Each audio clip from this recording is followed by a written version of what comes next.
डरपोक पत्थर। बहुत पहले की बात है। एक शिल्पकार मूर्ति बनाने के लिए जंगल में पत्थर ढूंढने गया। वहां उसको एक बहुत ही अच्छा पत्थर मिल गया, जिसको देखकर वह बहुत खुश हुआ और कहा, यह मूर्ति बनाने के लिए बहुत ही सही है।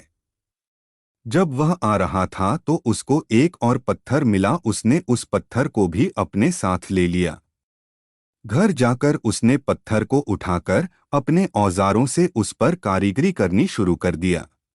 औजारों की चोट जब पत्थर पर हुई तो वह पत्थर बोलने लगा कि मुझको छोड़ दो, इससे मुझे बहुत दर्द हो रहा है। अगर तुम मुझ पर चोट करोगे तो मैं बिखर कर अलग हो जाऊंगा। तुम किसी और पत्थर पर मूर्ति बना लो। पत्थर की बात सुनकर शिल्पकार को दया आ गई। उसने पत्थर को छोड़ दिया और दूसरे पत्थर को लेकर मूर्ति बनाने लगा। वह पत्थर कुछ नहीं बोला। कुछ समय में शिल्पकार ने उस पत्थर से बहुत अच्छी भगवान की मूर्ति बना दी। गांव के लोग मूर्ति बनने के बाद उसको लेने आए। उनने सोचा कि हमें नारियल फोड़ने के लिए एक और पत्थर की जरूरत होगी। उन्होंने वहां रखे पहले पत्थर को भी अपने साथ ले लिया।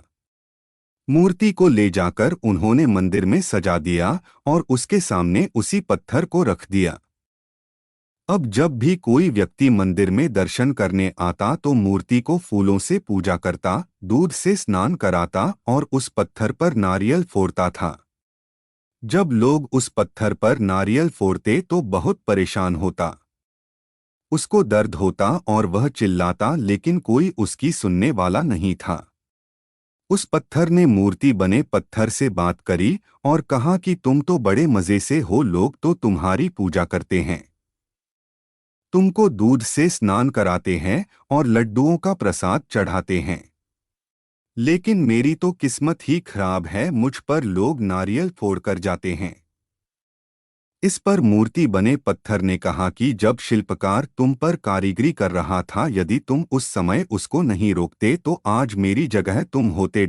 लेकिन तुमने आसान रास्ता चुना, इसलिए अभी तुम दुहक उठा रहे हो। उस पत्थर को मूर्ति बने पत्थर की बात समझ आ गई थी। उसने कहा कि अब से मैं भी कोई शिकायत नहीं करूंगा। इसके बाद लोग आकर उस पर नारियल फोड़ते। नारियल टूटने से उस पर भी नारियल का पानी गिरता और अब लोग मूर्ति को प्रसाद का भोग लगाकर उस पत्थर पर रखने लगे।